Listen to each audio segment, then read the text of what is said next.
A very good morning to all of you. This is class 7 geography lesson 7 part 1.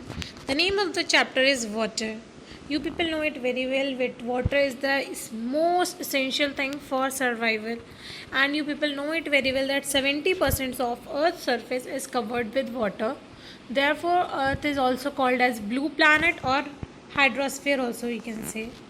As we people know it very well कि most of the place is covered by oceans, so the water is very saline which is not useful for us.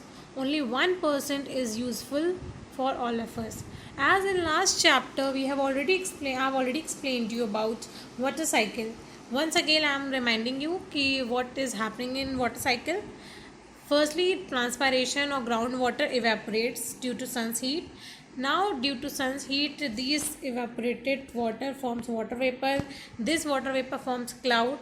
After that, when the clouds move to the lower temperature areas, they used to get condensed down and come back on the Earth's surface. The process called precipitation in the form of snow, sleet, or rain. Again this water again mixed with groundwater, and again this continuously water cycle goes on.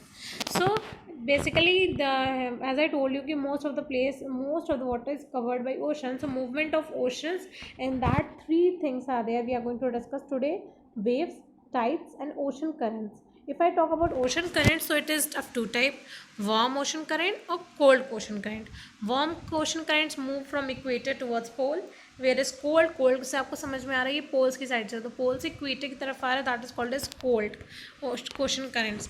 Then if I tell about wave, so wave is of two type: crest and trough. Wave में जब आप देखते हो ऊपर की तरफ से जो मूवमेंट आता है वाटर का, that is called crust, and the lower one is called trough. Okay, then tides is also of two type: high tide, low tide. According to the movement of earth, moon, and sun, it is basically of two type: neap tide and spring tide. These are the topics we will discuss in this module. So what is water? Water is abundant in the atmosphere. I've already told you, as 70% is covered by this planet, namely as earth, so it is called as blue planet. Expensive water is there, that is hydrosphere. Hydrosphere, you know it very well, which includes all the water bodies like oceans, seas, snakes, streams, etc. As more than 99% is covered by ocean, I have already told you, only 1%, less than 1% is there which we people are using. That on that all this hydrological cycle used to occur. Hydrological cycle means water cycle. This is the diagrammatic representation. I have already explained you कि transpiration or this water from the ground evaporate, this condense to form clouds, then again they precipitate and come in the form of rain, sleet, and mix with groundwater. So they told that the flow of water is continuously going on in oceans, lakes, and all. So they exchange the energy as well as matter. The process, due to this, climatic changes as well as change in weather used to occur. Movement in the ocean. If I'll talk about this, the water is in the ocean is continuously in rest. Mostly rest में होता है. If they is never in rest. Sorry. जो हमारा समुद्र में पानी होता है वो कभी एकदम स्टैगनेंट नहीं होता. स्टैगनेंट मतलब रुका हुआ नहीं होता, कंटिन्यूसली मूव ही करता है. तो मूवमेंट की वजह से तीन टाइप के मूवमेंट होते हैं: waves, tides and ocean currents. Firstly waves. Waves क्या होती हैं? Up and down movement. जो हमारी वेव्स हैं वो विंड की वजह से और बहुत सारी चीज़ों की वजह से कंटिन्यूसली मूव करती है, तो ऊपर से आती है नीचे की तरफ मूव करती है, तो this is up and down movement is called as waves. ये कंटिन्यूसली होती रहती है. बहुत सारे फैक्टर्स हैं, पहला मैंने आपको बता ही दिया. Wind due to continuously movement of winds, this is occurring. Like wind used to move, so they used to take water particles with them, and when they slow down, the particles get immediately slow down. So this movement is called as wave, and which is due to winds. अब देखिए wind की वजह से है, तो जहाँ से उठकर आए तो वो थोड़ा सा उठा हुआ पोर्शन हुआ, that is called as raised, और पोर्शन इज कॉल्ड क्रस्ट, और जहाँ जाके वो रुकता है तो वो लोअर साइड में हो जाता है, that is called as trough. So they told कि वेव्स अपने साथ वाटर हॉरिजॉन्टली नहीं ले जाती है, तो वो उनका movement up and down motion होता है. Just because of that this movement use to occur, then be called as waves. Movement आप देख रहे हो बेटा, पानी देखिए विंड की वजह से आ रहा है, तो देखिए जो उठ के ऊपर से आ रहा है वो कहला रहा है आपका क्रस्ट, और जो नीचे की तरफ से आ रहा है उसको बोलते हैं trough. So the magnitude of the wave depends upon the weather, जैसा वेदर होगा उसी के हिसाब से उसकी स्पीड और वेलोसिटी भी डिपेंड करती है। जितना स्पीड होगी उतनी ही फास्ट वेव मूव करेगी। स्टॉर्मी डे पे बहुत ज़्यादा हाई होता है जिसकी वजह से डिस्ट्रक्शन भी होता है। जैसे कि तूफान आता है, तूफान के साथ अगर ये पानी जाएगा तो ऑब्वियसली बहुत हाई डिस्ट्रक्शन होगा, बहुत नुकसान होगा। अगर साइक्लोन आ गया तो ये तो बहुत ज़्यादा नुकसान होगा, पूरे समुद्र में उथल पुथल मचा सकता है ये। As eastern coast experience high waves in summer seasons, क्यों? क्योंकि वहाँ पर साइक्लोन्स कंटिन्यूसली बनते हैं जिसकी वजह से लॉस ऑफ लाइफ बहुत होती है। देखिए एग्जाम्पल के लिए आपको एक एक्सपेरिमेंट बताया कि आपको एक टब लेना है, टब में वाटर डालना है, वाटर पे आपको अपने हाथ से धक्का देना है। तो जब आप उसको देखो तो वाटर में देखिए जैसे बुलबुल नहीं होते, सकते मूवमेंट उठता है, पानी उठेगा। तो वही आपने देखा जैसे कि अगर आपने स्मॉल पीस ऑफ वुड उसमें डाला तो जैसे ही उसमें कुछ डालोगे तो उसमें नहीं बुलबुले गोल गोल से बनने लगते हैं। तो यही लिखा, और कॉर्क जो है वो ऊपर की तरफ उठाएगी, ठीक है, और अपनी पोजीशन उसकी स्टेशनरी नहीं रहेगी। ये इसीलिए क्यों? क्योंकि वाटर जो है वो सीधा सीधा मूव नहीं कर। Then next is tides. Tides हमारे दो टाइप के होते हैं, लो टाइड और हाई टाइड। टाइड्स भी वही राइज एंड फॉल की वजह से ही होता है समुद्र में।